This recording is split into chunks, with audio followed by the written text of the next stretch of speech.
Welcome to my video on the 2018 movie A Wrinkle in Time. I'm going to start with a review that's going to have zero spoilers, and then I will get into what I call the thought section, where I discuss the movie in spoiler detail. And the movie is rated PG-13. I believe I should have looked that up. Anyway, this video will be as well. And this was a movie where I found a number of things to love about it while acknowledging that as a whole it could be better. But yes, we are continuing Black History Month.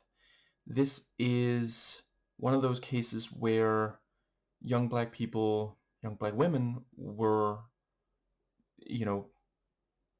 given someone as the lead in a YA, coming of age fantasy story, rather than, a lot of those are centered on white men, or white boys rather. And thus, while it is not the best movie ever made, it is significant for that. And it's very much a movie where I appreciate what it was going for, and I'm going to try to acknowledge why it sometimes comes up short without, I'm not trying to tear this down. I appreciate the optics of a white guy. If I were hating a piece of media made by and for young black women, that's not what I'm doing here. Not at all. And I will also try to address, I read the blurbs from the various critics on Metacritic and Rotten Tomatoes, and some I agree with, some not so much. I'll try to, address some of those over the course of this. And like the other two movies that I've done this year for this month so far, the Rosa Parks story, the TV movie from 2002, and City of God, also 2002. While the characters struggle, there is some sense of hope that maybe some good can ultimately come of it, and that is very purposeful that I've chosen that for this year. I think we need it. And I think that actually covers the entire preamble. So I have not read the book. I don't know. I guess honestly, I I did not eat any good books lately. I mean, read. I didn't eat any good read lately. I'd like to get back into it, but right now it's just not really seem to work out. I'll try to pick up a book, just not get very far before I lose focus. So I'm not going to be comparing this to the movie to the book. So basically, I'm not going to give away too much, but our protagonist Meg, her father went missing, and she is, given a chance to maybe find him. And I think I'm gonna leave it at that for the basic setup. There is a pretty good amount of psychological accuracy. It's a movie that understands why people do what they do, both for good and ill. And I was appreciative of how much depth they gave to characters that in a lot of similar stories are not given that. And this is one of those where when I try to talk about authenticity, I have to specify that there are certain things here that feel very authentic to, I have heard of some of the things, we've seen this, I've heard from actual young African-American women, young women of color in general to some extent, and from what I hear, this, gets a lot right. It helps that, this was directed by Ava DuVernay, who herself is a young black woman and has actually, I think I might try to watch, if I gotta find access to a copy, but she directed Selma, and I don't think I have just, not on Black History Month. I don't have to explain what, that word alone should really tell you what that movie deals with. And yeah, she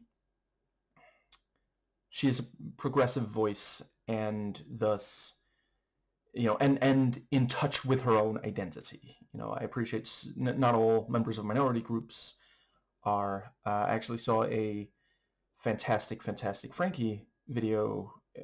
Yeah, I guess by now it's been months, and I suppose technically that one does spoil Avatar 3, but yeah, if you've already watched Avatar 3, which honestly, if you've watched Avatar 2 or even Avatar 1, an argument could be made that you have indeed watched Avatar 3.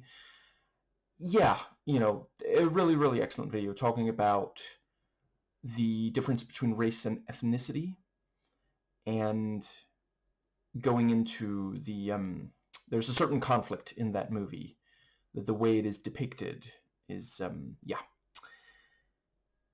I think that pretty well covers that. Other than that, the authenticity, the world presented in the movie, a certain chunk of this movie is set in this fantastical other world, and as such, for authenticity, what I will say is it stays true to itself. And that's very much the case here. I really appreciated, I was a little worried that this would have more jokes and more like ironic detachment because it's recent live action Disney, and I mean, there's a lot of recent live action Disney that I don't watch, but I have watched almost all of the live action remakes of animated Disney classics, and those sometimes really have an issue there. And like, for example, I found this to be much, much better than the Tim Burton Alice in Wonderland. But yeah, it is very true to itself. I think at least one of the critics said it was almost painfully earnest.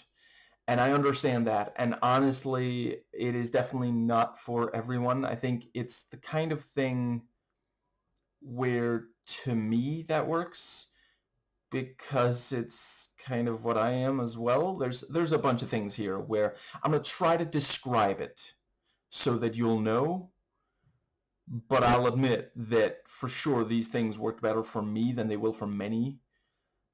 Like Meg, I lost my opposite gender parent when I was around the same age as her, and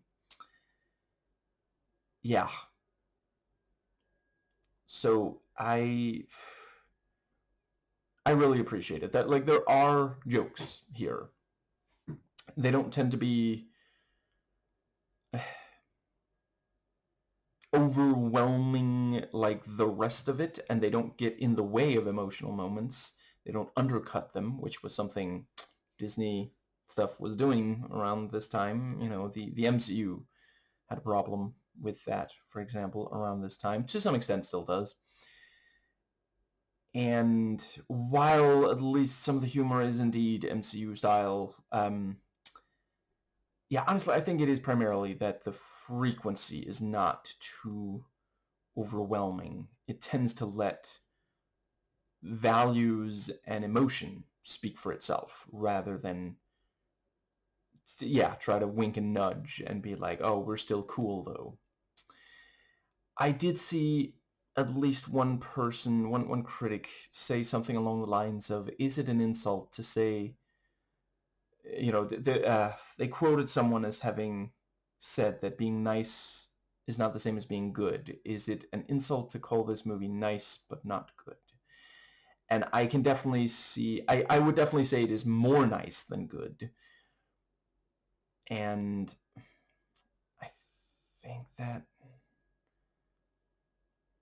yeah, maybe this is a good time to just briefly talk about. So I am about as far left as they come. I agree with every progressive value espoused in this movie. So what I'm about to say is not from a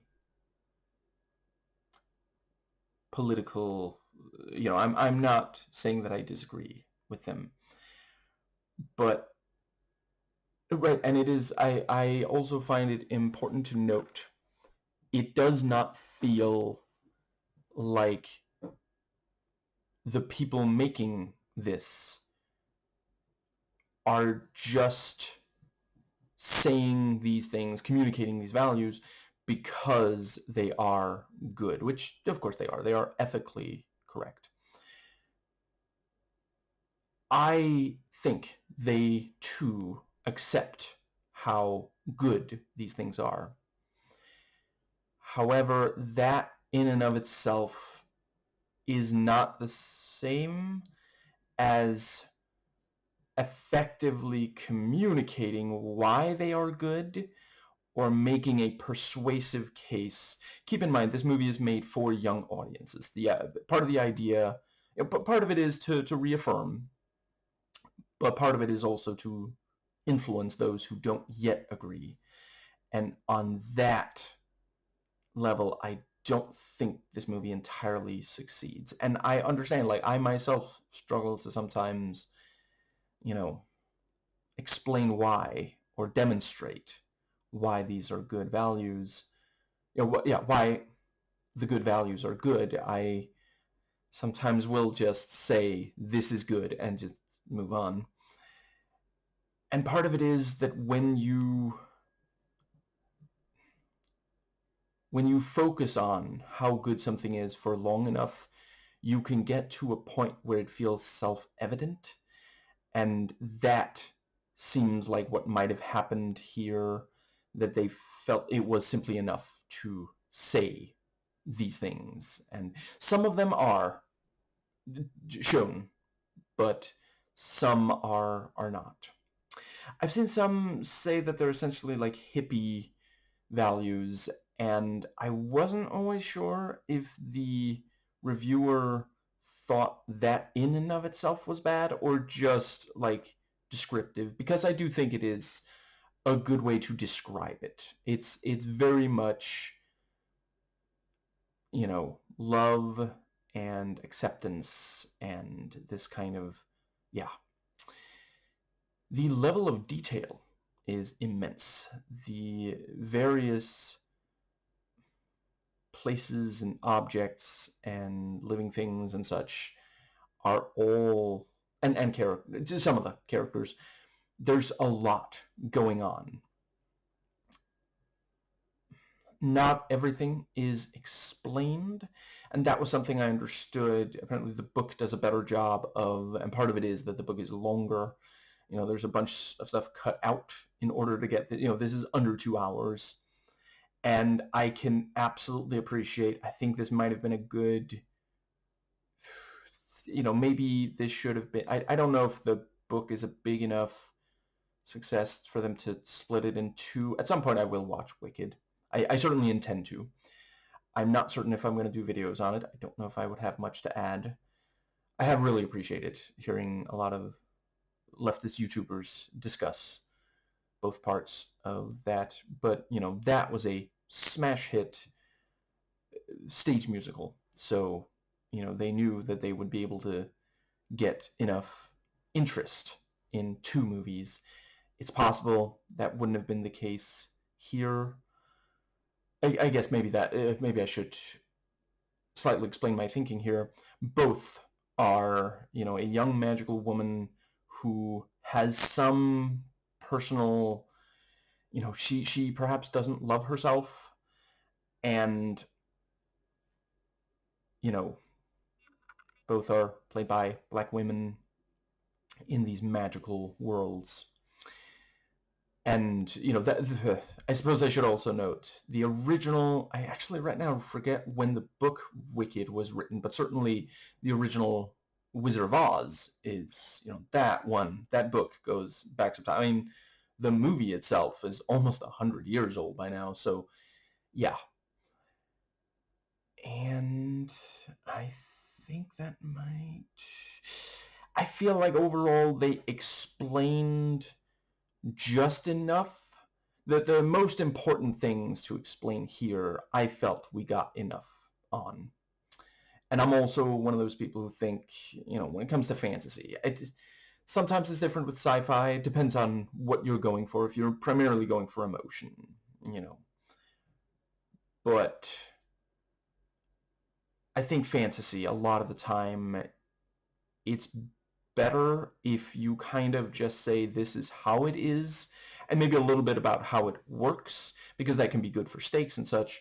But if you go into like, oh, the reason that these beings look so human, even though they're not quite human, is that evolution. No, please don't. That can really ruin. And to be clear, I'm not saying that evolution, like, for sure, evolution is a sound scientific theory. I'm not arguing with that, but I think it's important that we sometimes just believe in something that is good, even if we don't know, you know, even if we can't prove it, and maybe especially for young people, as long as we're not letting it change us into something worse, like conservative Christianity a lot of the time does. And yeah, the dialogue was where I was going with that. There we go. It can definitely be hit and miss, and I would argue there is at least a little bit too much in this movie, considering the length of characters saying things that are positive, but essentially just like I can imagine in a longer story, maybe with it spread out more, or just more dialogue that isn't that. And to be clear, there is still a lot of dialogue. It is not that, but for like, I don't know, 109 minutes of movie, there's a lot of people saying things that are optimistic and like encouraging and such. They even have a number of direct quotes from some really wonderful people, but all of that without some kind of, I think it would have been good if they had edited out maybe a third of them, and in their place had like demonstrations of what they mean with the other things they do say, the ones they had left in. And again, I'm not saying that as it's not that I disagree with the content, with the sentiment, but sometimes when adults make media for younger audiences, they kind of lecture. And I remember being a child and teenager and hating that. Like, please explain it to us and then like maybe demonstrate it or move on to something else. But don't just go on and on about something, even if it is good. If children are not, if young audiences, I don't know how many outright children were watching that. I do think it is for, I saw one reviewer say the movie wants us all to feel like we're 15 again.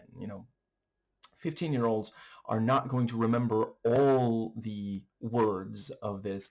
There are the things that are demonstrated, I'd like to think they will remember. I guess I will just very briefly note, I especially appreciated how it promotes the idea of STEM in general, and perhaps especially young black women in STEM. The direction, I think so far this is the only Ava DuVernay movie that I have watched. I'd like to watch more. It absolutely, based on what I've heard, she is perhaps better at something that is more like set in the real world and less fantastical. It makes a few missteps where the well, let's see, where's a good place to start? I guess one of the things is that, and I want to make it clear, I don't blame Ava DuVernay for all of the following, but the movie is in at least a tiny bit too much of a rush. I saw at least one critic say that, scenes will linger after they've made their point.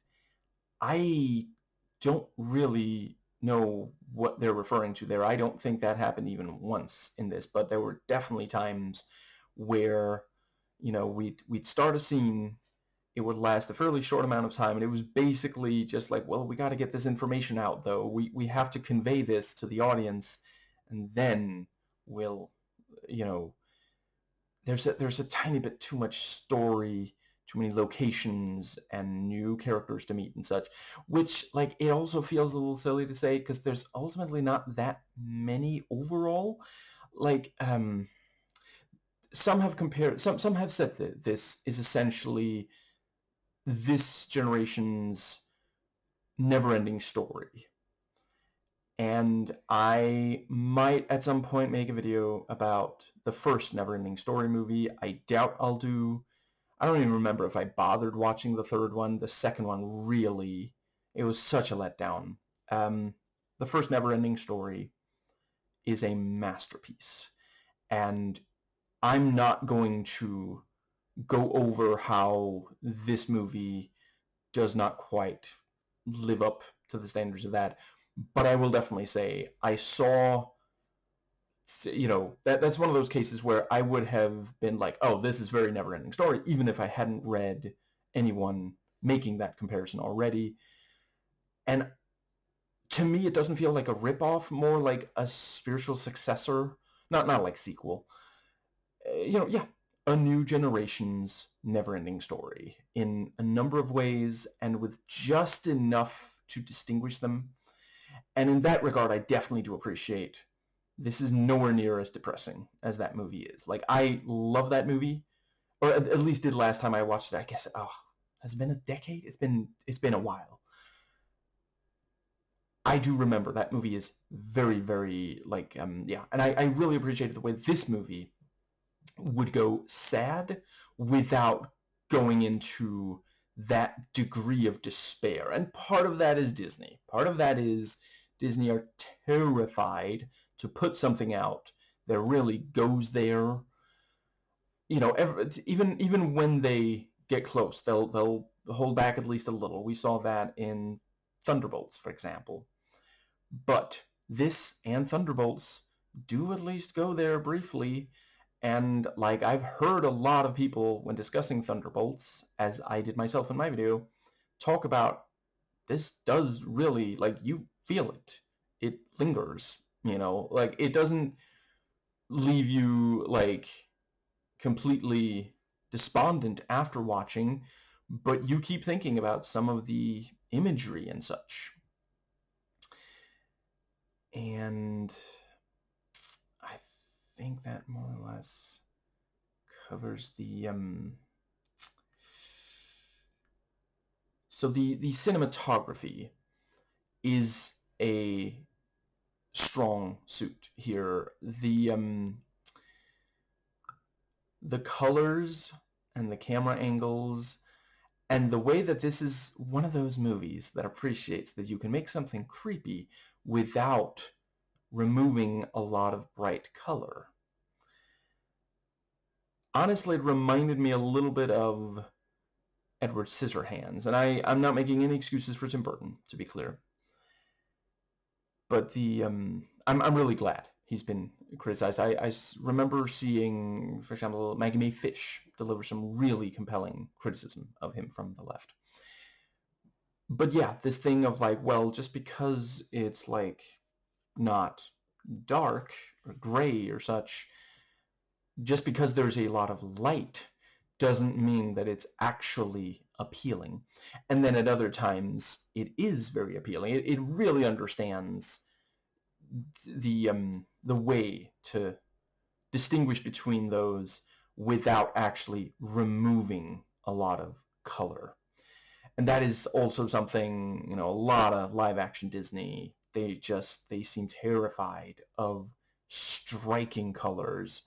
And I'm really, really glad that this does not suffer from that. There was never a time in this where it felt like they removed color or toned it down or something because they were worried how audiences would respond. It always felt motivated. Like there are times where there's not a huge amount of color, and it's because it fits that particular thing. Like it is motivated, as ideally most decisions when making media should be. And yeah, the various camera angles, the way the camera moves and when it does and does not, very, very carefully chosen. I'll discuss some of it in detail in the thoughts section. The editing, at times, very good. I did really appreciate some very choice cuts and such, but it definitely does run into something of an issue for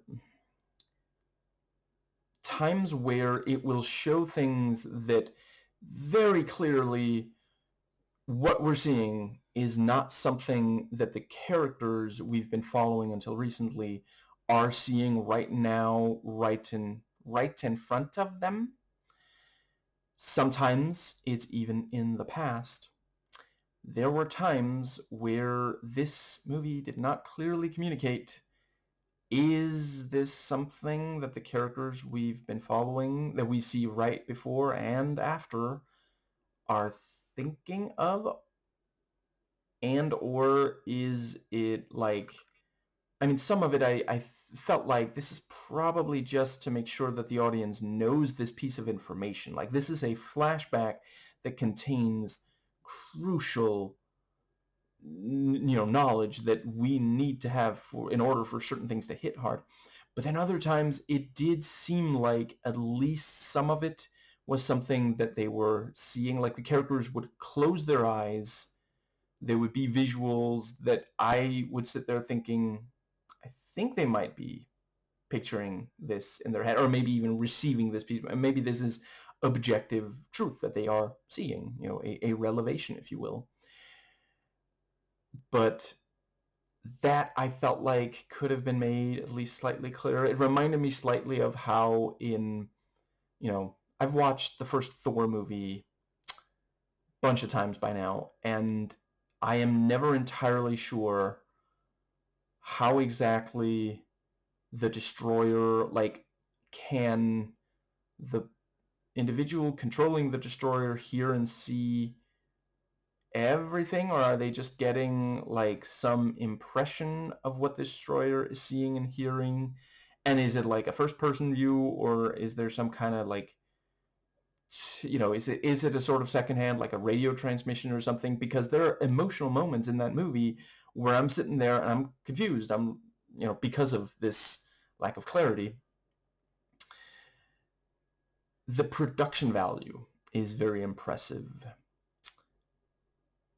And yeah, set design, locations, costumes, and makeup do a lot to convey things about characters.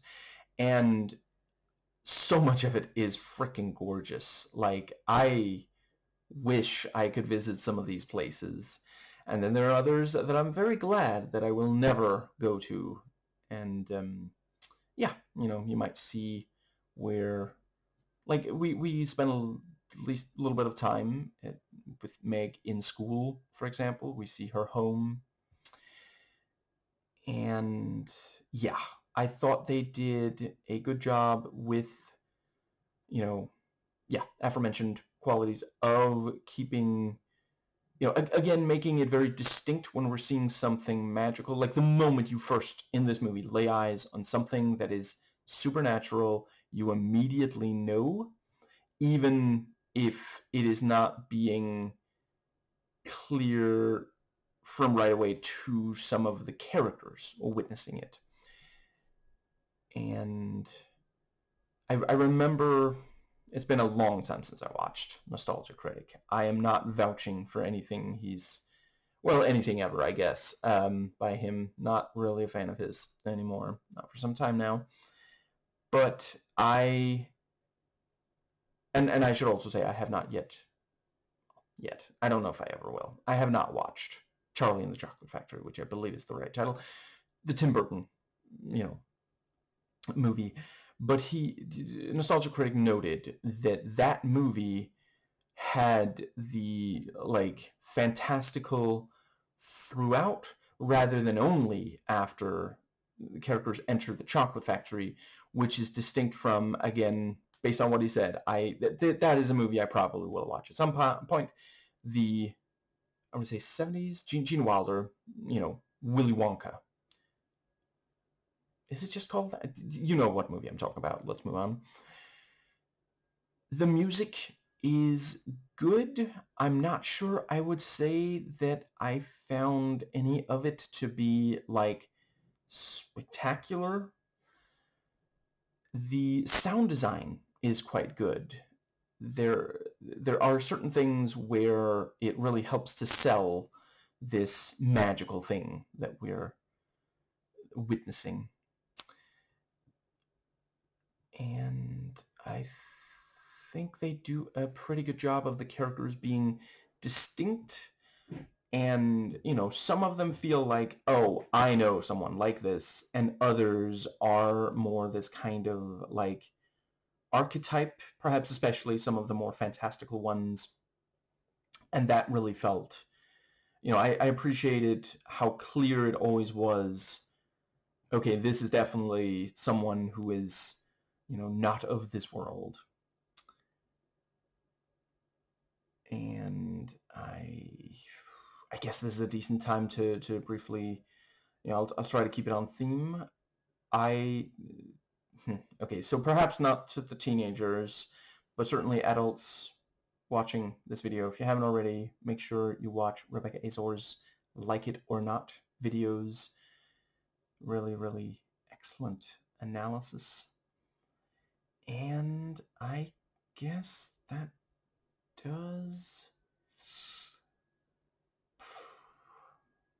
Yeah, I think that covers the overall character. So the acting, I saw at least one critic note that Ava DuVernay does not appear, based on this at least, to be a good director of child actors. And I've said before, I have a very mixed relationship with even the sheer concept of child actors. I think it is wrong to make someone famous that is not, before their brain has fully developed. I don't want any child to miss out on a proper education and a regular, experience of growing up. Like, we've seen so many people really harmed by becoming child stars. Like, a few have made it through well, but yeah. Sometimes I find myself thinking maybe we shouldn't have child actors at all. Maybe no one should act in a movie or TV show, I mean. Like, if they want to perform in a school play, I don't think that's inherently wrong. And maybe they can get a regular education and also study acting practice until they turn 25, which is when your brain has fully developed, which is also when a number of massages say a woman either no longer has value or at least starts radically decreasing in value, which, I don't know. It's just, I'm not sure that's random. I think there might be a connection there. But yeah, some days I find myself thinking maybe we shouldn't have child actors, but then other days I'm like, we'd miss out on movies like The Babadook, and I cannot. Yeah, and I appreciate, some would say, well, that movie could have been animated, wouldn't have been quite the same, you know. Yeah, I haven't fully made up my mind about it, but I definitely do think we should always be very careful when, like, if a role can hypothetically be played by an adult, like if the character doesn't need to be a child, which again in the Babadook very much like that had to be a kid, it would not have worked.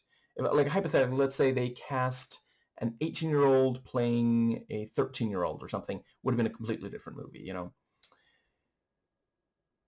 But yeah, I feel really bad for this kid because he is definitely trying. He is putting in effort. It never feels like he didn't want to make this amazing.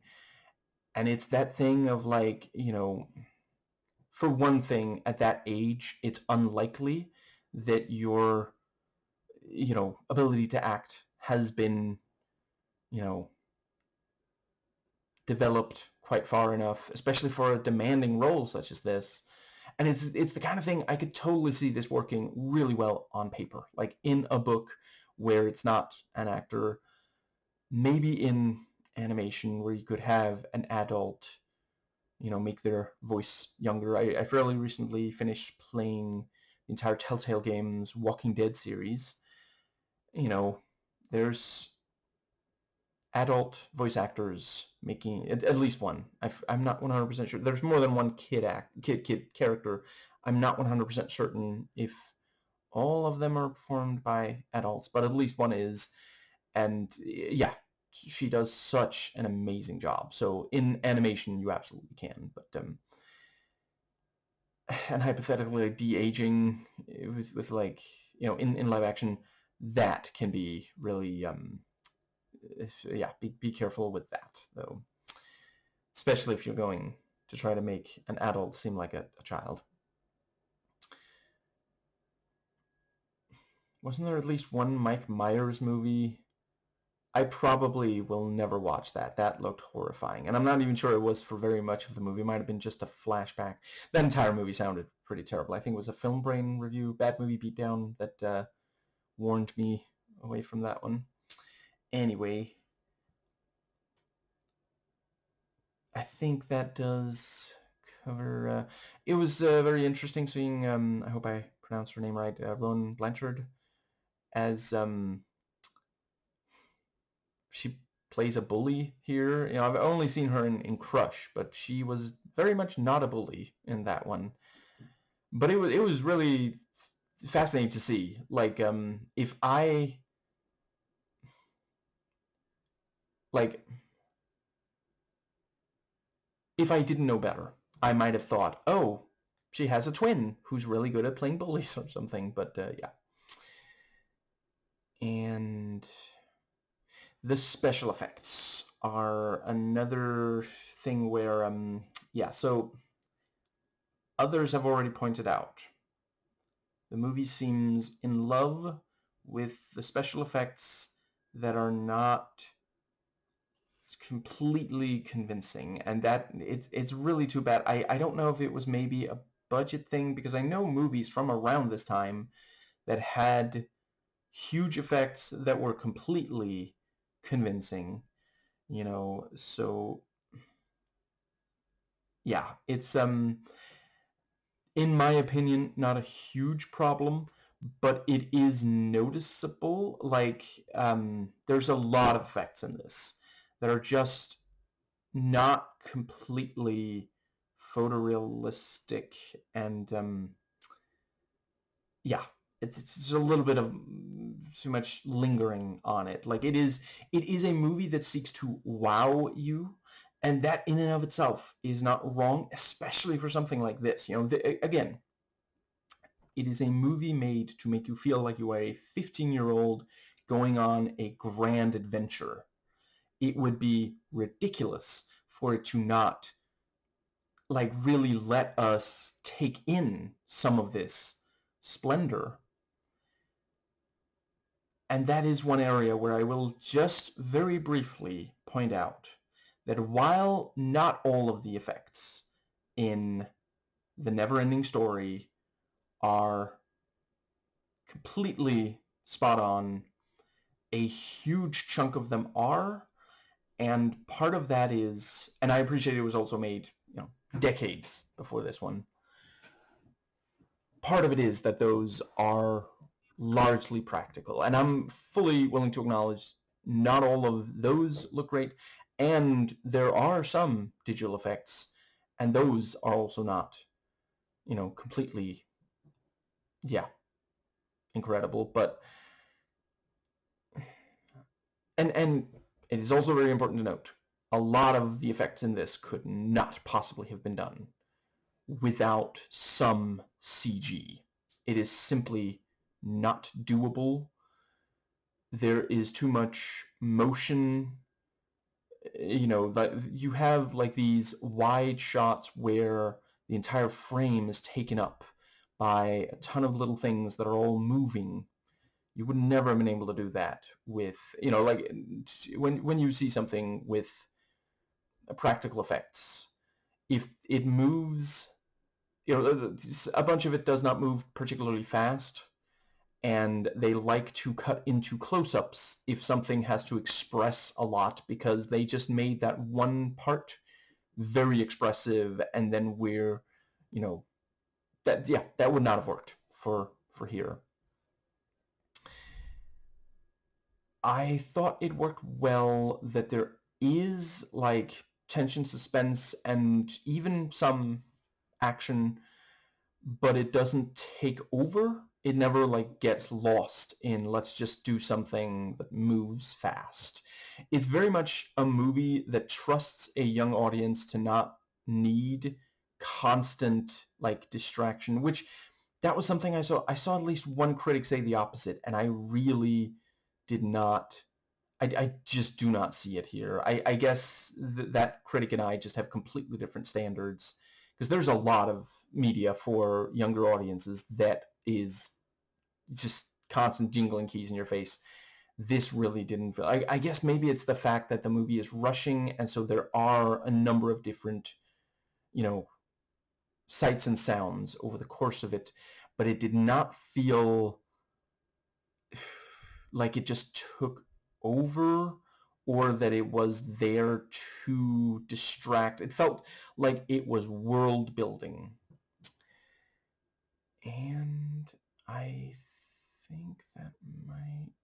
Yeah, so I'm not the biggest fan of fantasy, but when it has something to say and or something amazing to show, I can really get into it, and that was the case here. I found myself very emotionally engaged, and I was along for the ride the entire time. I thought this did a pretty good job of toning down, like there are scenes that are intense, that are harsh and such, but without it becoming, it doesn't become R-rated, and yet it's not so toned down that it just feels like, it's just not effective. And yeah, I think that does pretty well cover. Yeah, I rate this 7 adventures for overlooked minorities out of 10. And that brings us to my keyboard not responding. There we go. Sorry about the clackety clack. Apparently this is a really amazing keyboard for gaming. I mean, old one needed replacing. Anyway, thoughts section, spoilers for the movie throughout the rest of this video. Please do not continue watching until you've watched the movie itself. I would hate to spoil it for people. I'm going to try to keep this more or less chronological. So, yeah, I really appreciated, just immediately it's about how, the love between Meg and Mr. Murray. Alex, I guess I should call him just to, yeah. That also, if you want the audience to be on the edge of our seats throughout an almost 2-hour running time, hoping to see someone rescued, it does not hurt if the person who is missing and we're hoping to see again is played by Chris Pine with the charm set to 11. I gotta watch more. Like, he made Wonder Woman 2 better than it would have been otherwise. He was a major part of the appeal of Wonder Woman 1, along with, obviously, the characterization of Diana. And honestly, I didn't hate Gal Gadot's performance in it. I did in the Snow White, live action remake, and obviously I am against her Zionist politics. Fascinating that she thought that part of the reason the Snow White remake did poorly was because of the pro-Palestinian sentiment expressed with wonderfully no holding back or walking it back or anything by Rachel Zegler, who I do continue to. I've yet to see her do a bad job, between that, the Hunger Games she did, Shazam 2. Yeah, I might actually watch. What was it called? She did like a musical, West Side Story? Is that what it was called? Something like that. Anyway, but yeah, the love between these two characters and him teaching her how wonderful science is from a young age, really appreciated that. That is one thing I felt like maybe should have been bigger here and maybe is in the book. She really only used science to get them out of a problem once. And it was, I appreciate having it near the end is like her, making more active decisions, but that's perhaps also a little bit of a problem. I think she should have made slightly more. She's kind of just dragged along for a chunk of it, and I appreciate that's part of her character arc, but it makes her a less compelling protagonist. I found myself some of this thinking, like, I'm not saying that this has to star a guy, but like maybe, you know, maybe swap around, maybe age up Charles Wallace and swap their personalities so that our protagonist is someone hopeful trying to help someone who struggles with self-loathing. But again, I appreciate that would have made it a very different movie. I think it needed at least a little bit more, like, her making active decisions. And yes, I think that is it for the, yeah, very nicely done on, it's very optimistic and light. I think they even do I guess they no longer put Vaseline on the lens, but they got a little bit of,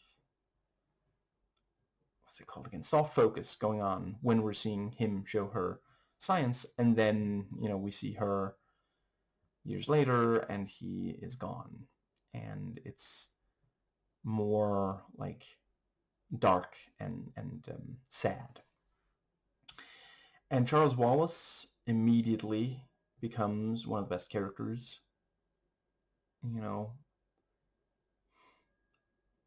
He doesn't fully understand what the word exclusive means, but he likes it, and it's his word for today.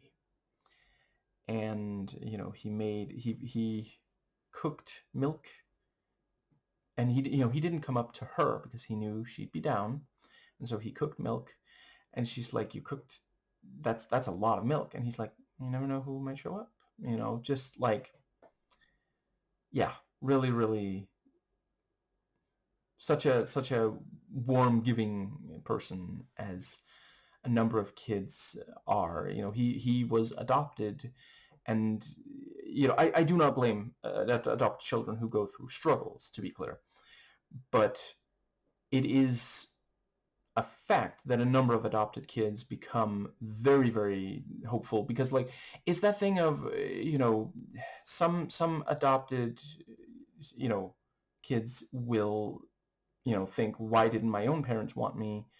And other kids say, my adoptive parents really wanted me. That's why they bothered to adopt. And some of them have really, really great lives, really wonderful parents. You know, a number of, for example, LGBTQ plus parents who have to adopt since, it's essentially with them, it's artificial insemination or adoption if they are a, if they're gay or sapphic or the like. And yeah, they can be absolutely wonderful parents, and you don't have to take my word for it. You can go look up the studies yourself. They show conclusively that it is not worse for a child to be raised by two men or two women.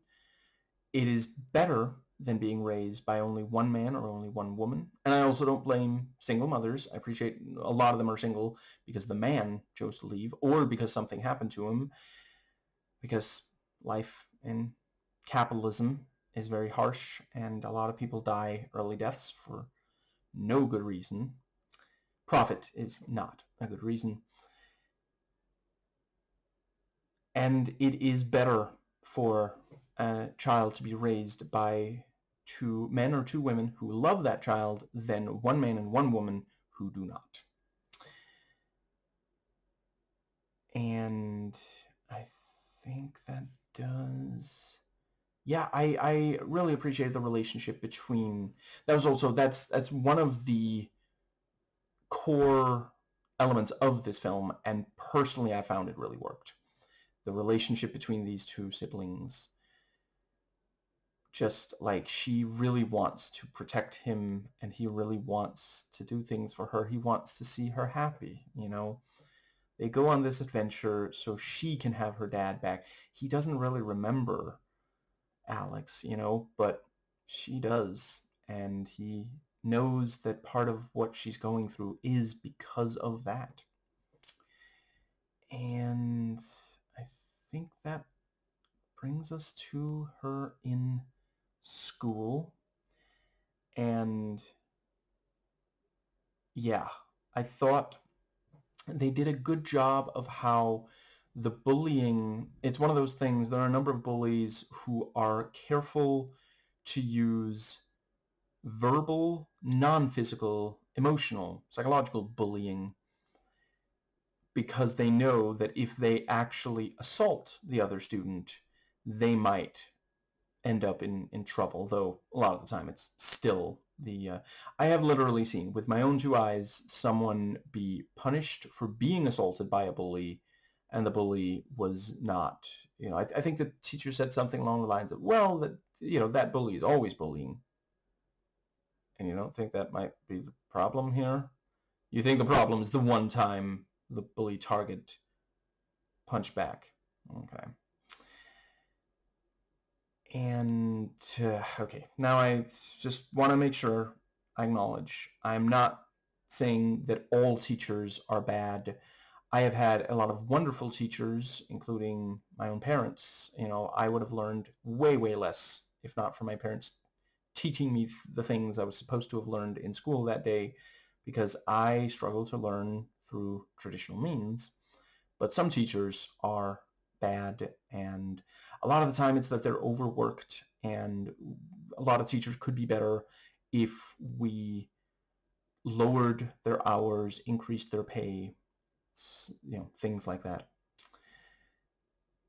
And some of that is genuinely down to administration. I remember once witnessing my mother telling a school principal, I think the problem for that other teacher is that they've overworked, and the principal was not receptive to it.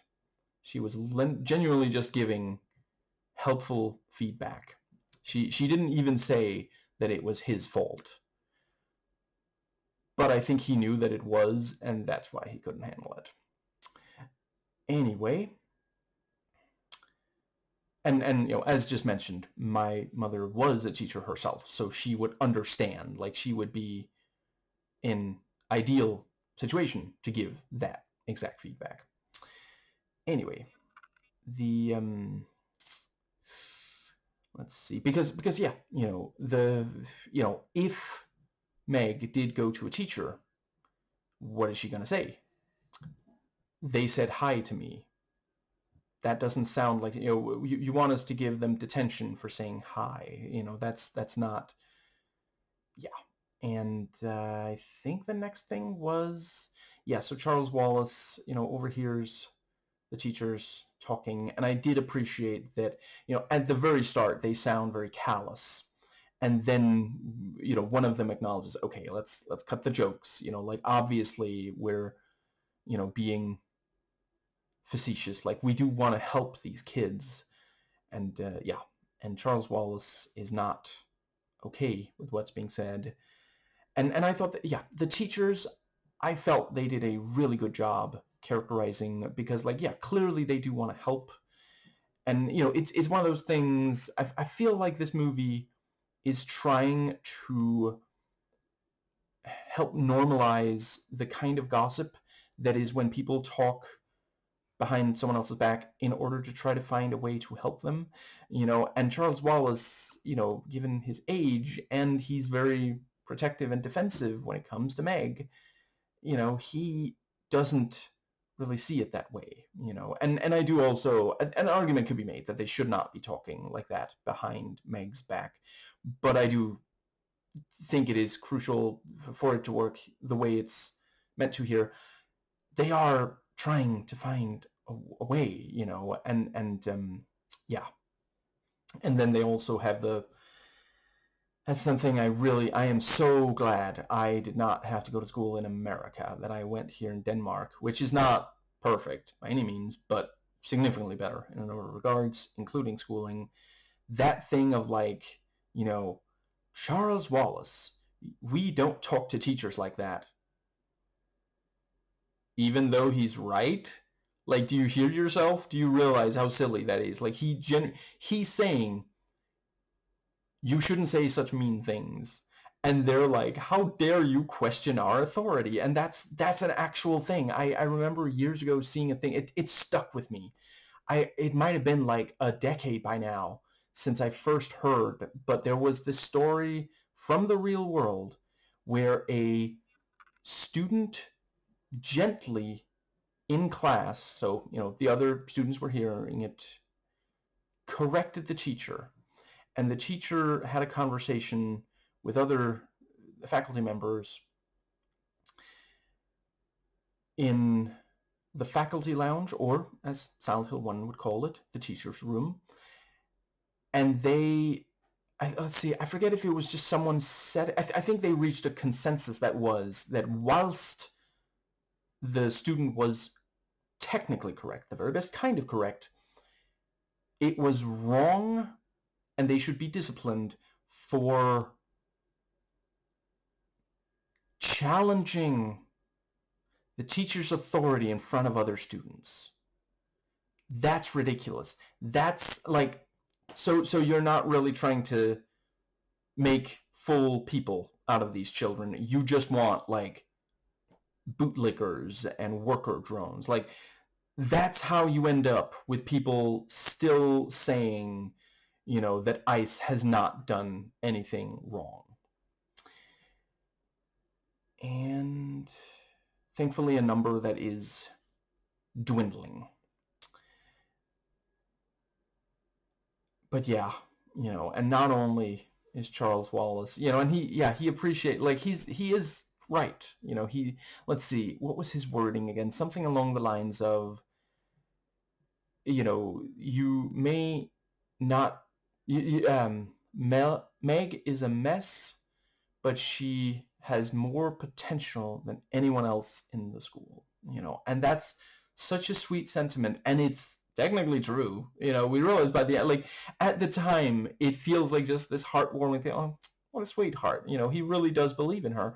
But like by the end, I mean, yeah, who else in this school can test her? You know, so but he's so, you know, he so wants to cheer her up that he goes over and he yells it. And I really appreciate it that Meg, you know, she's standing there like, oh no, you know, this is going to be awkward and embarrassing.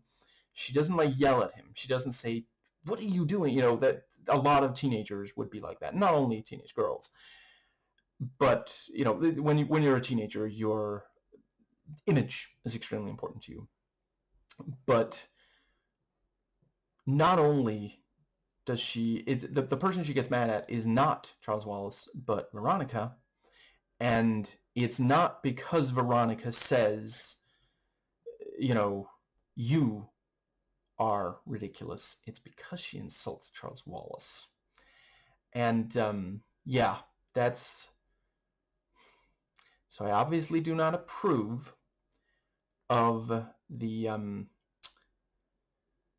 what's that again? Three-pointer? But I mean, I wish she had found a less violent way to do it, but I really appreciate her standing up for her brother.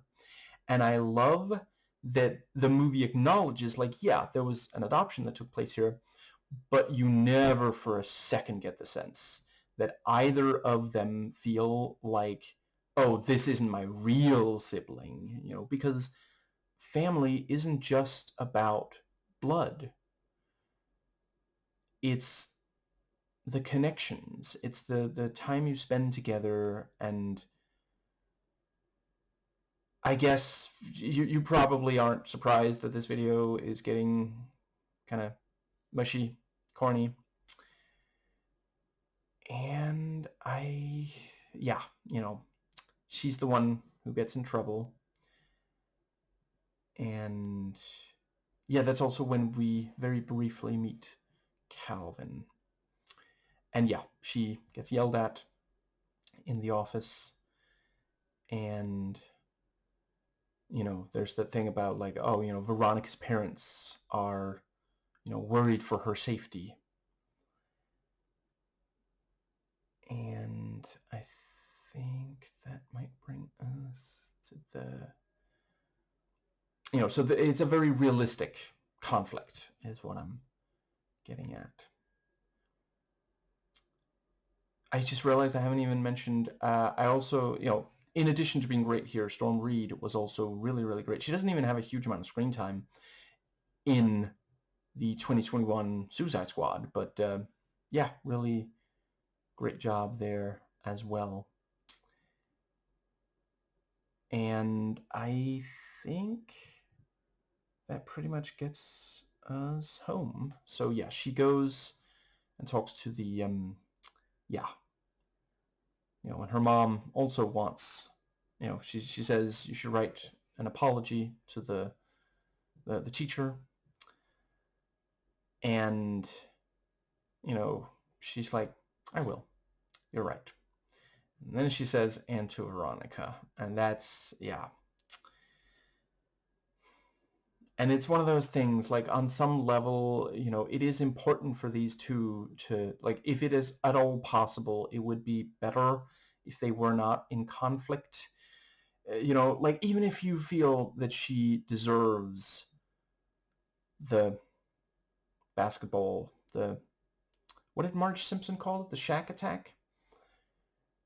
But yeah, even if you think so, this is the kind of thing that could really escalate. You know, like, what if Veronica decides, well, if me insulting your brother to your face means I deserve to be hit in the face with a basketball. And I mean, if you've ever played basketball, like, it's been decades for me, but I remember that does not feel good, you know? it can happen by accident. I don't recall anyone ever doing it on purpose to me. But yeah, I mean, what if she says, well, in that case, I should get to hit you even harder with something even harder. And I think that brings us to... So I'm afraid right now I'm struggling to remember the names. I think Miss Watsit is the one we meet first, Reese Witherspoon. I'm so glad she's still acting. Like, I have genuinely, there's a lot of her stuff that I still need to get around to watching. But I guess the first thing I saw her in is almost 30 years old by now, and the fact that she still acts is just so great. She's still, and I'm not used to her being this, she has this, there's an effervescence and a kind of, yeah, like she is in love with the good of the world. And it's not that Reese Witherspoon like exclusively plays, more hardened characters or something, but yeah, I think that might just about cover the yeah, I like the entire introduction, the way that Charles Wallace, because he's so in connection with the light, he immediately understands this is a good person. He actually doesn't really make a decision out of anything other than love until he is corrupted by it. I wonder if somewhere off screen Pennywise is sulking, being like, I thought I was it. Did I lose a game of tag? And the way that, and yeah, Miss Watts, she notes, look at this house, completely empty of darkness. And then when, Meg suggests maybe I should call 911, Watson is like, maybe there's a little bit of darkness. A-cab? A-cab. And let's see, I guess that pretty much covers the... What's the other thing? Yeah, she notes you're not ready yet to, appreciate. And that is, of course, part of why there is some rushing once they get to the magical worlds, because it takes a little, I didn't note the exact time code or something, but we're maybe a third of the way through the movie. It's half an hour in before we first see something other than Earth. And it is kind of necessary for her arc to work. If she immediately jumps into it, then it's, yeah. Yeah, and so she and Charles Wallace are walking, and then Alvin shows up, and I appreciated that he just blurts out the truth instead of this thing of like, well, the reason I'm here, oh, we were interrupted, I guess I'll have to tell you later, and then by the end it's like, something told me that I should be there. No, let's just get that, and then you can just have someone acknowledge that's kind of weird. And because like this is after we meet Whatsit, who I appreciate Meg doesn't accept is magical yet, but she's already like, that was weird. So it's the second piece of a puzzle that she didn't know was starting. And yeah, obviously it was this magic kind of thing that got him to go there. And then you have the thing about like, oh, you're a good diplomat. We'll need you. For what? The fact that you ask is why you're here. And I spent the entire next scene thinking, where's the diplomacy coming in? Because like they don't seem to have any problem with who's it, I think is the second. And I'm obviously not making any excuses for it. I appreciate why a number of leftists have criticized Mindy Kaling. I don't think I've seen any of the media that they point out is why they take issue with certain aspects of Mindy Kaling, but yeah, I'm unqualified to speak on it, but I'm not making any excuses for her. But yeah, I spent the scene thinking there's not really any. Oh, for later is what they mean. And yeah, I thought they did a pretty decent balance with her of, every so often something she says is basically just a joke. She quotes Outkast, she quotes Chris Tucker, but she also says some sincere things. I did think that there was a tiny bit too much of her saying positive things. That's what I meant when I talk about in the review. She was the character who especially just over and over says these things that I agree with, that are, positive, but without doing anything to show. It felt like they just dropped these in rather than having her saying something that actually is like, okay, this is relevant to this exact situation. That was the case some of the time, but there was a bunch of the time where it was not. And and I really loved that she, each time she quotes someone, she avoids plagiarism by noting who said it and where they're from. And that I really hope a lot of young people watching this took away from it, because she was quoting people from all over the world. She was not only quoting white Westerners, so that is really great. And let's see, I think I already mentioned, yeah, she quotes some truly wonderful people who, I really, really admire. And also Winston Churchill. I appreciate that he helped shorten World War II, but he was a very flawed individual, and we should not worship him for, the one thing he did that was really important. I was not a big fan of, I think it was called Darkest Hour, Gary Oldman as Winston Churchill, even before I read what Gary Oldman said, about how he felt that Churchill was a hero. I agree with, I forget who, but someone noted that's basically dancing on the graves of all the people that Churchill was responsible for the brutal deaths of. And I'm obviously not talking about Nazis. I'm not unhappy that the Nazis were defeated. Quite the contrary.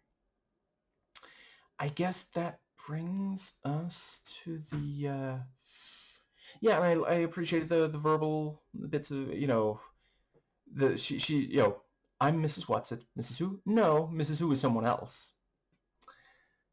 Well, okay, but who's on first? And I think that does bring us nicely to, yeah, so they go home, and I liked Alvin noting how nice Meg's mother is in contrast to his father. And the thing about how, Veronica lives next door, and, Alvin points out she already saw us, you're not making anything any better by cowering, she's going to use that against you, yeah. And also his little wave, yeah, he sees, I think it's when, he sees Veronica in the window, and he just does a little, because okay, I'm not afraid of you. I don't hate you, and by the end, Meg does that wave to Veronica, and Veronica waves back, and the very last thing we see of Alvin is Charles Wallace and him exchanging that wave. That was genuinely very, very sweet. And I really appreciate, this is Meg's story, and to an extent also Charles Wallace's. Alvin is not the lead, even though he is the most prominently featured cishet white man, white guy, and I really appreciated that. It's not that, white guys can't be along on the adventure, but we are not the sole focus. And I also really appreciate, like, apparently the, let's see, I think it was Chris Pine who noted one of the major reasons he was attracted to this script was the, I have it right on the tip of my tongue, I swear, the biracial nature of this family. If I understand correctly, in the book, the entire Murray family are Caucasian, and yeah, I really think that was a great change. I don't think you have to do a lot to justify, gender swap, race swap, that sort of thing. There are some stories where I appreciate, like, you'd have to completely change a movie like American History X if you wanted a lot more, diversity in that movie. An argument could be made that that movie should have been from the perspective of minorities instead, but yeah, that's what I'm saying. It would be fine if that movie had been made from the perspective of minorities instead, but if you just try to remake it and gender and race swap a bunch of characters, like, yeah.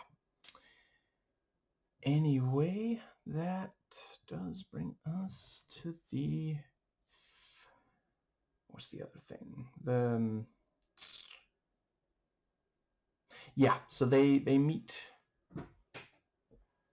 Miss Witch, I think it is, and yeah, I do appreciate. I'm not the biggest fan of some of her. She has promoted. Oprah has promoted some people that, and I appreciate she's apologized for at least some of it, but it's like, I would really have loved if you had just been more careful in who you chose to promote. She had this massive I'm not entirely sure, but at least back then had massive platform, and she chose to make famous, some really, really terrible people who've had a really destructive effect on America and the world. And with that said, she, under the right circumstances at least, can really act, and at least some of the time here, that is on full display. In general, like, really stacked cast.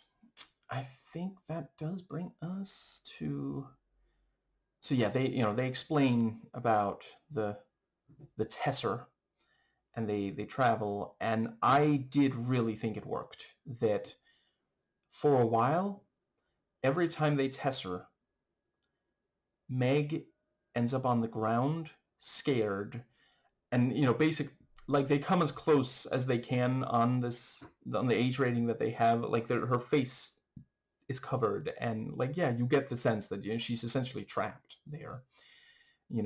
Everybody else likes Tessering, and then at the end, she appreciates how wonderful it is. Really, really great visuals when she activates the Tesser at the end and travels through, and yeah. And that's also part of why they did need at least roughly as many locations and thus tesserings as they do. So appreciate it would have been difficult to not rush.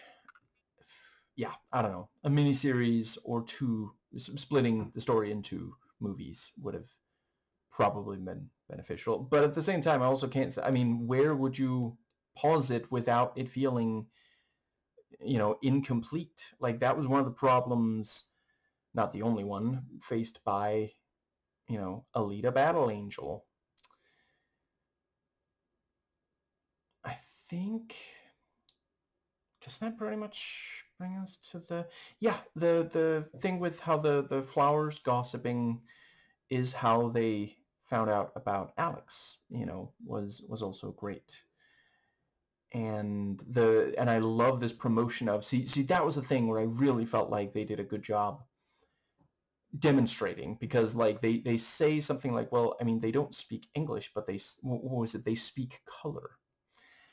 And then they actually show like, yeah, this is how they are communicating, and if you are open to it, you can understand, and that's like, obviously it's not that you can just immediately understand everything, every complex idea expressed by someone who you are struggling to communicate with. But if you open up, if both of you, it does require both parties really working on communication, you can get to a place where you are communicating and understanding each other. A lot of like struggling to communicate with others, it is this like, and I say that as someone who myself my entire life have struggled to communicate with others, but some of it is just like mental and cultural. It's not real. It's like social constructs and such. And to be clear, I'm not saying that mental is always social construct, whatever. I don't recall it myself, but I have been told by my father, and I have no reason to doubt it. Apparently, when I was a very, very small child, one of the times we went to France,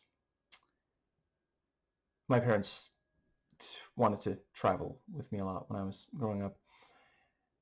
I didn't really appreciate it then. I'm not a big fan of, anyway, moving on. I think everyone should be able to travel. I think it can really broaden the mind. Anyway, one of the times we were in France, apparently I played, I think both of us were around 4, and we played together for a while.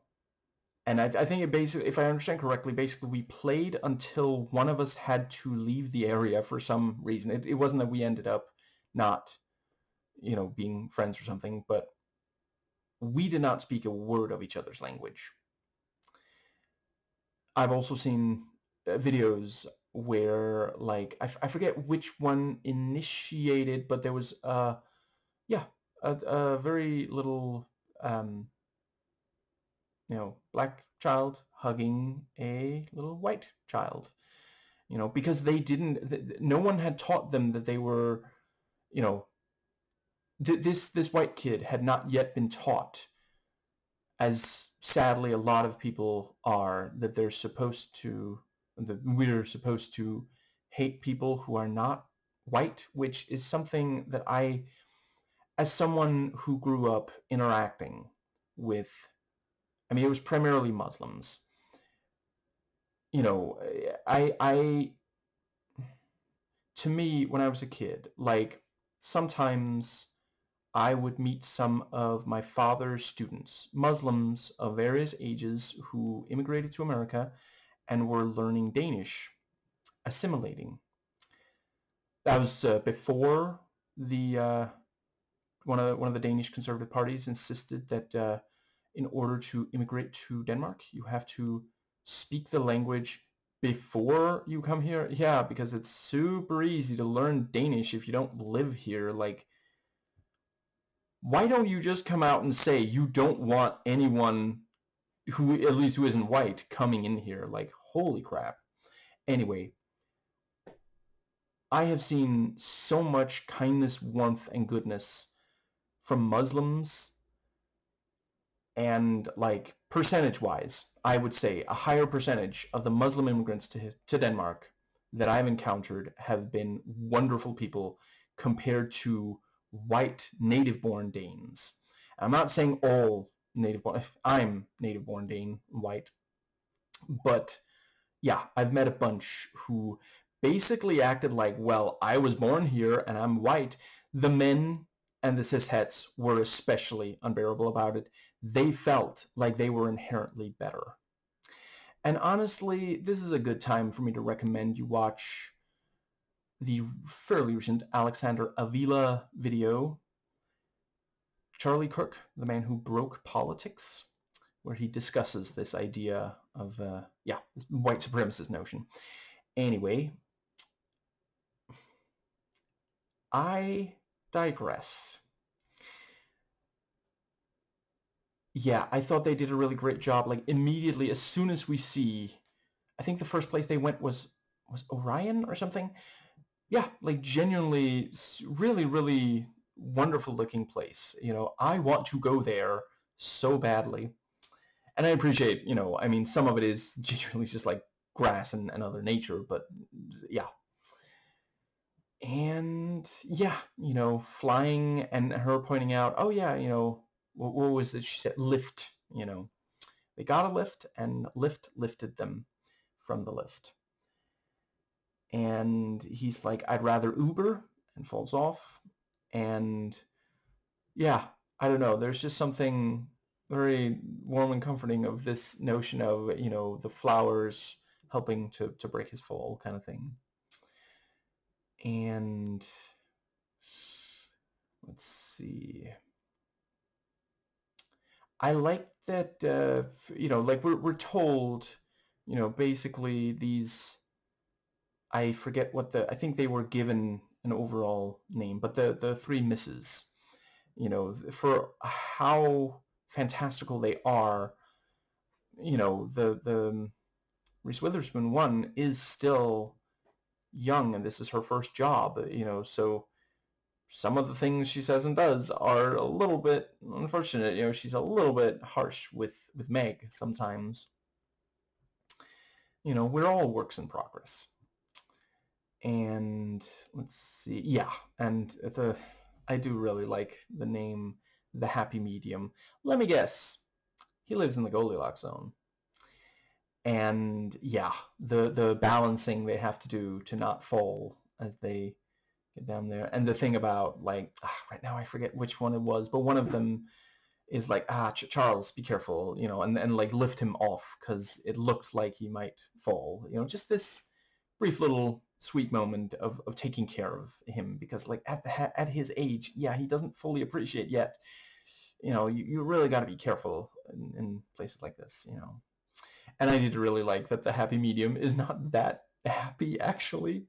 And the thing about, like, oh, you actually look, they compliment each other's look. Right. I also like the thing about, I'm sure Meg will say no. No. See? No, I mean, yes. No to me saying no. I do really appreciate the toying with language in the movie, the verbal. Yeah, that was really great. And I think that does, yeah. And he points out, you have to really embrace this. It's not quite enough that you're going along with it. And that brings us to, is that when they, yeah, right, they acknowledge, well, now that we know for sure that, Alex is trapped in Omazaz. Let's go with that. It's yeah, they have to regroup, and Meg can't, she cannot accept leaving him there any longer, and she takes all of them there, and the misses have to leave. And I did really think it worked well how, because they've kind of been a little bit of like training wheels, which I think worked. That's not an insult, but it is really good that the last chunk of the movie, it's especially Meg that it's up to. It is no longer, they're not constantly being told by the misses. Yeah, I think that does bring us to the,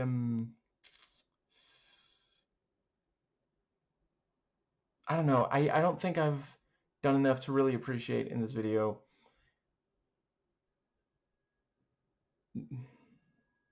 I'm going to go with just the actor name. Mindy Kaling's character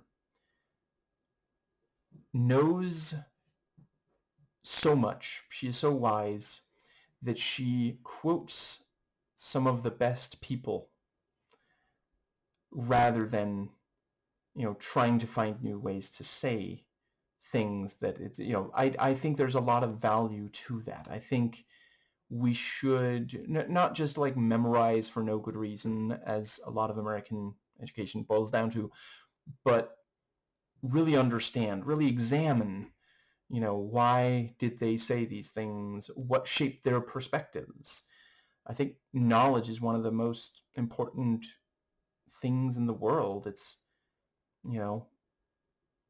hopefully going to be part of inoculating a majority of Americans against ever voting in someone like Trump again. Isn't it wild that he is still obsessed with how he lost one of the 3 elections where he ran? Like, even if he somehow proved that he did technically win that one, what is he thinking? Like, are they going to build a time machine and send him back? Like, it was one thing that he contested the results of the election and encouraged January 6th, which was not a day of love. Were those cops loved to death? I thought you were all Blue Lives Matter. Which is obviously just, like, Blue Lives Matter is such BS, as is All Lives Matter. Black Lives Matter is the others are just trying to say that Black lives do not matter, which is such a hateful idea and something I hope America will eventually get past.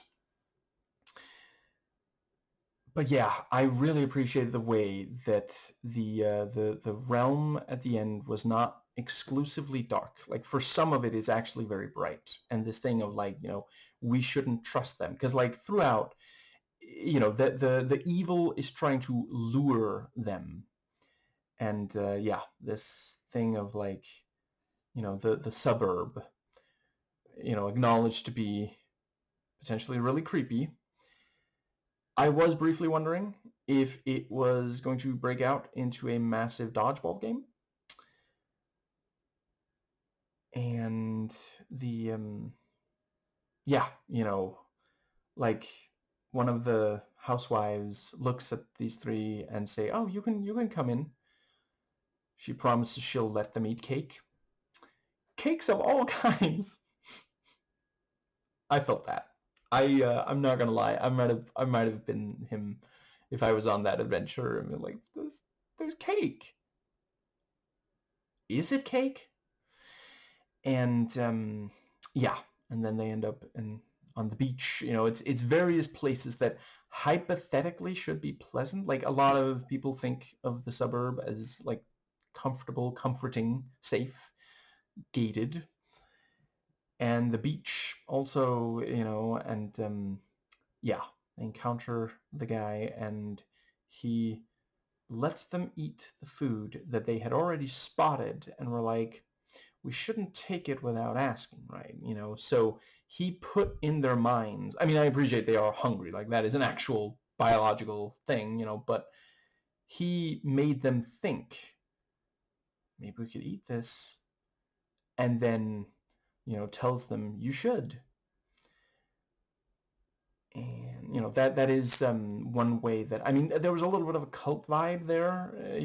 That's something, like, cults will have you wanting something, or maybe just thinking you want it, and then encouraging you to do it. And that's, I'm not saying that all the time, like, obviously encouraging someone to do something that they want or should can be a wonderful thing, but it can also be a tool of control.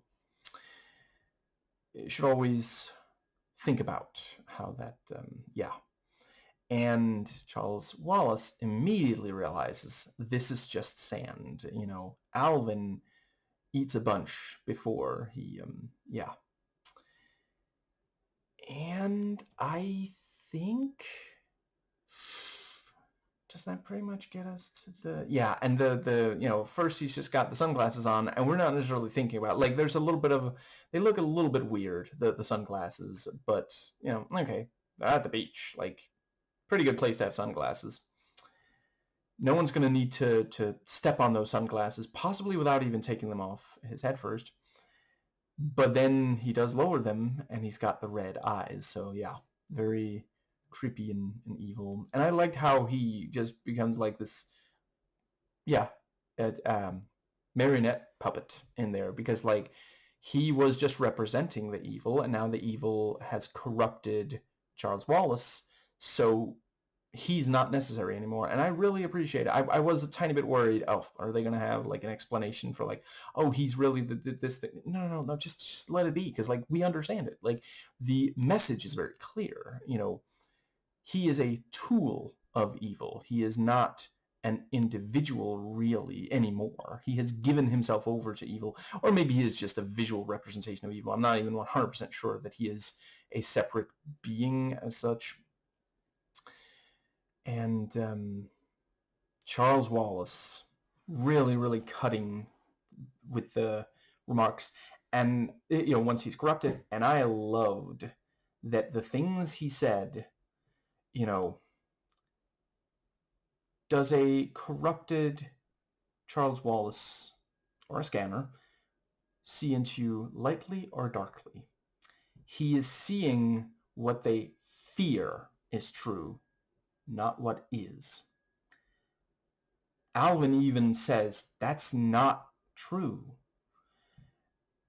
It's not really, because one of the things he says is, your own father didn't even want to spend time with you. That's not true. That's not what happened at all. I just did think it was sweet that, yeah, sue me, I'm schmaltzy, love is the right frequency. And yeah, that thing of, he's like, okay, so they're not ready. Are we just supposed to wait for other people to be ready before we change the world?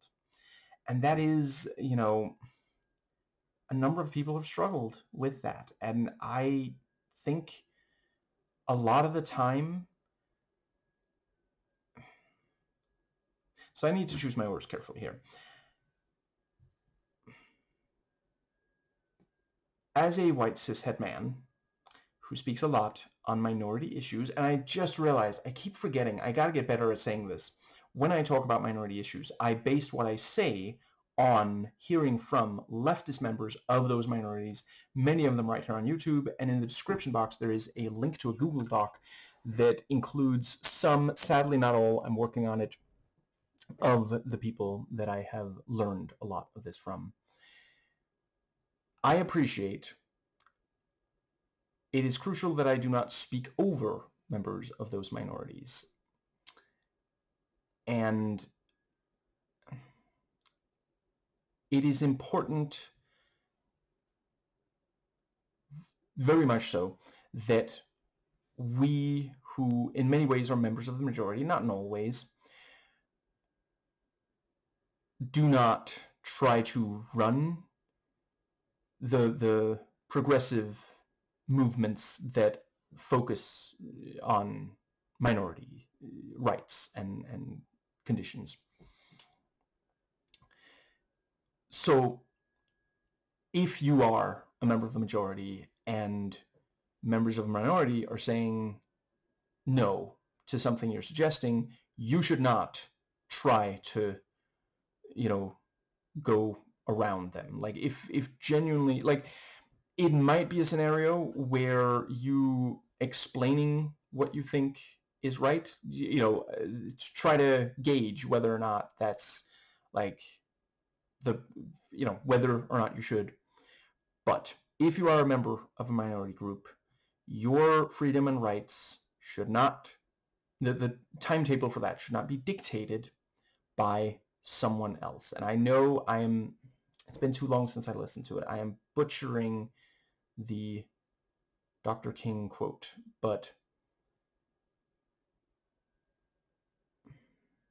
I suppose I've pretty much made my point. I definitely think there are times where if you don't change the world before you've convinced people, then we could end up like, I mean, what if we said, oh, we need like absolutely everyone to appreciate how dangerous climate change is before we start taking action? By then it'll be too late.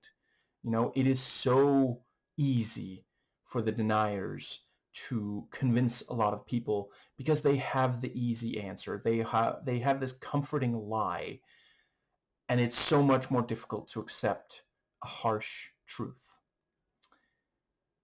An inconvenient truth, you might say. I think that does pretty much bring us to, yeah, it was really, really sweet. I'm so glad they didn't undermine it when she is back with, oh, fair enough. There were two times where she used science. One of them was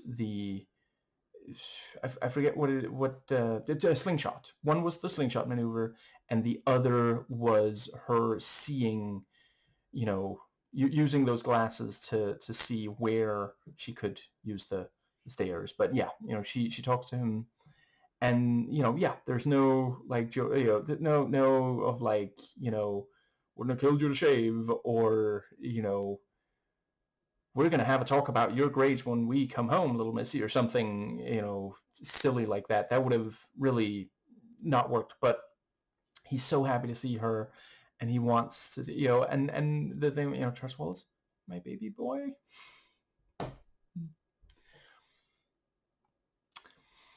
And yeah, let's see. Yeah, the thing about, there is some truth, I would argue, to, the thing about, like, I think at least part of the reason Alvin is such a people pleaser, and it is true that I thought they did a really good job demonstrating that throughout. That was like his character.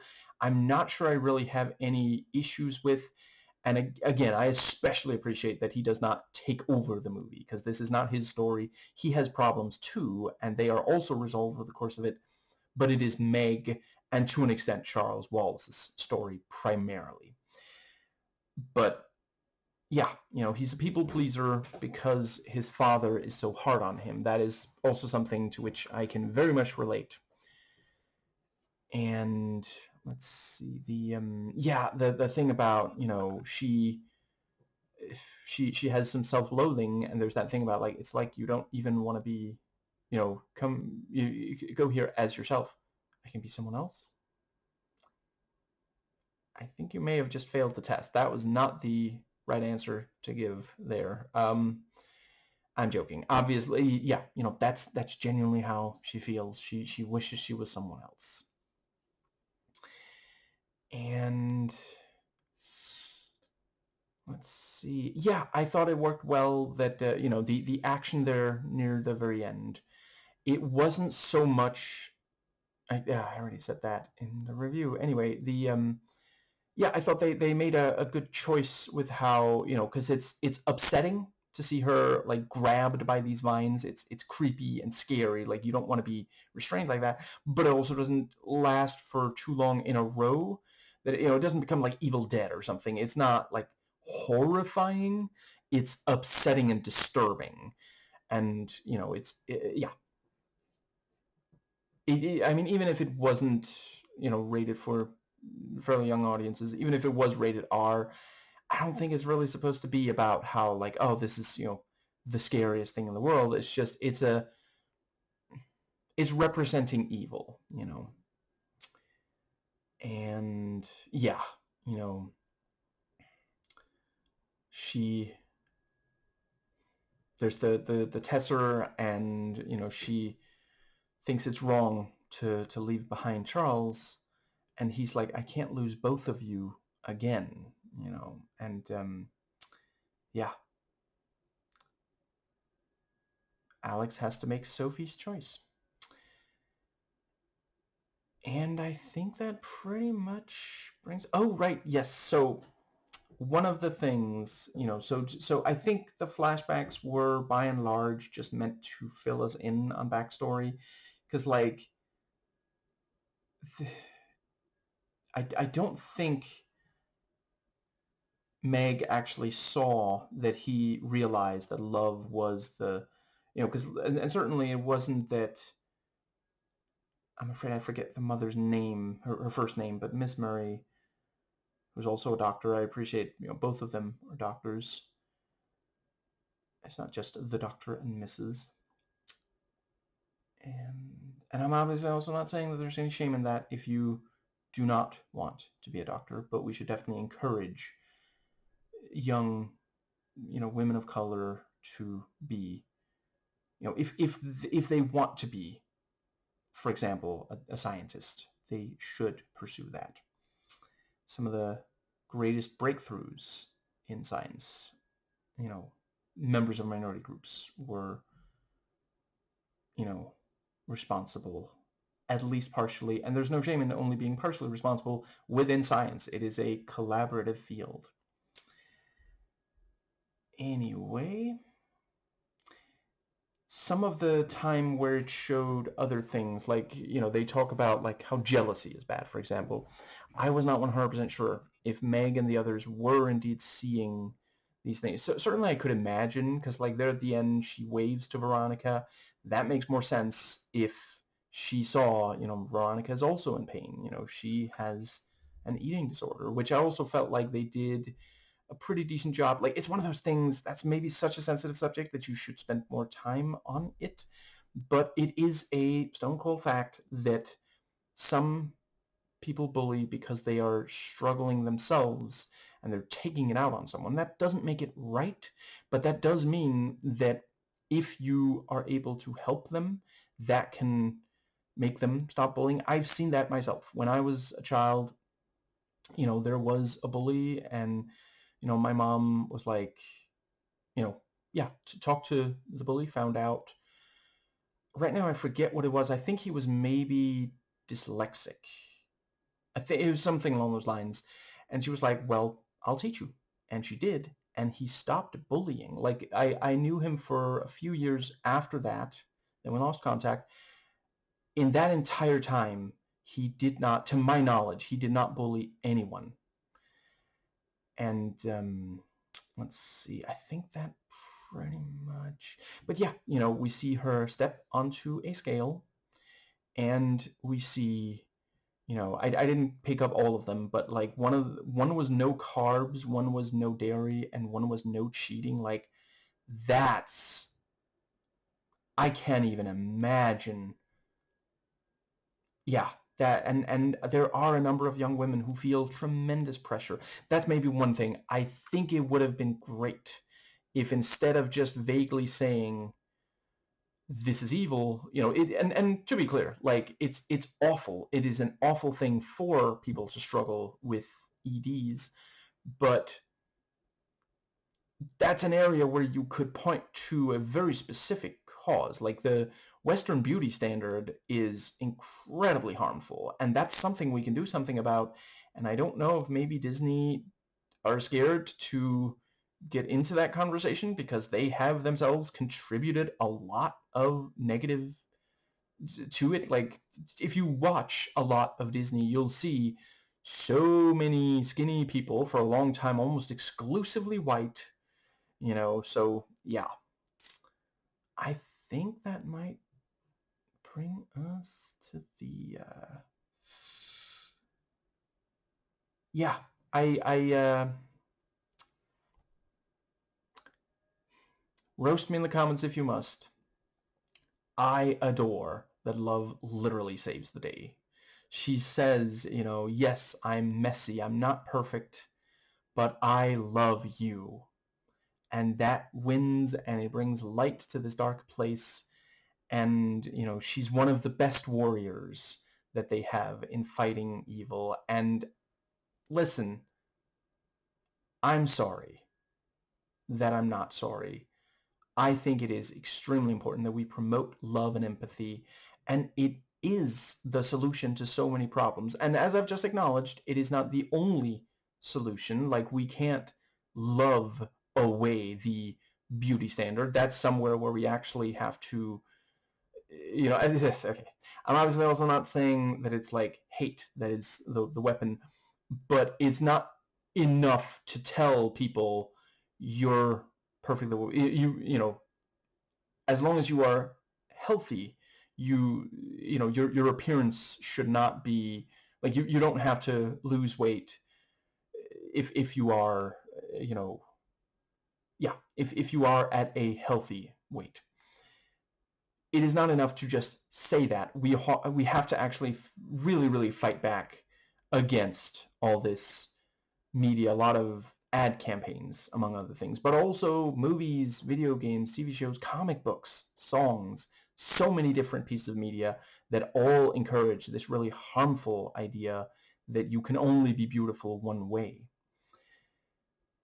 And I think that pretty much gets us to the wrap up at the end. I really appreciate it. Alvin, the solution is he has some things he has to say to his father. He had to go on an adventure off-world. Are they, is this not on planet Earth? Nope.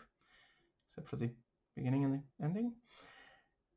Yeah, he needed the courage to say it, And yeah, so if I understand correctly, he's mad because he got an 82 out of 100. Like, I relate way too much to this character. Like, holy crap.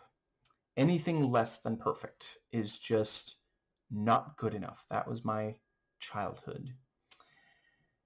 And which also means that even if you do it perfect, you don't even really get credit because it's just like, well, yeah, that's what we're supposed to do. And I think that might just about cover.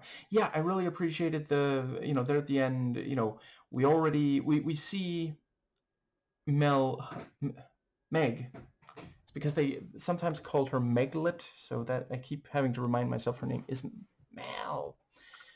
Meg hugs Alex in the, the dark place, so he doesn't have a chance to hug Charles Wallace until they're back on Earth. And so he does, and it's really, really sweet. And then, they go and tell Mom, and she's like, is this a dream? No, it's very important that you understand this is not a dream. And then Alex walks in, and it's so freaking sweet.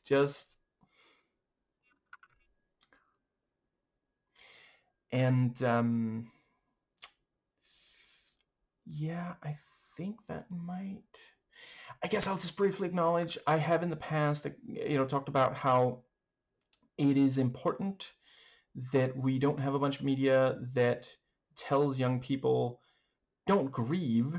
The person you died is still like, maybe they were kidnapped and it was just it was made to look like they died or something. Like, no, we have to be able to grieve people. This movie doesn't say that he's dead, it says he's missing. And they don't know why he wouldn't come back for 4 years, but I never really got the sense that we were supposed to think he really is dead. Like, let's see, I think maybe the marionette puppet evil guy, did he maybe say that in reality Alex was evil? And by that point we're like, he's lying. He lies constantly. Yeah, I think that might just about cover everything in the movie. Yeah, just really, really wonderful. I'm glad I watched it. This is, I should have said in the review, this is one of those cases where I understand why a lot of audiences and critics rated it low. I don't think it's a bad movie to watch. It's just not as, like, it could have been better. And that's, part of what a lot of people respond to. Like, I definitely find this to be much, much better than something like Tim Burton's Alice in Wonderland, Oz the Great and Powerful, similar movies in some regards. And yeah. Let's see. Yeah. In closing, I did, so very, very close to the end. I think the last thing he says to her, Alvin says, can I call you later? And I do really appreciate the idea of them, like, I mean, I get the sense that maybe in the future they'll become they'll start dating. He's comfortable, with Veronica seeing the two of them together and such. But yeah, he's like, "Can I call you later?" And I'm like, I guess I've heard worse nicknames than later.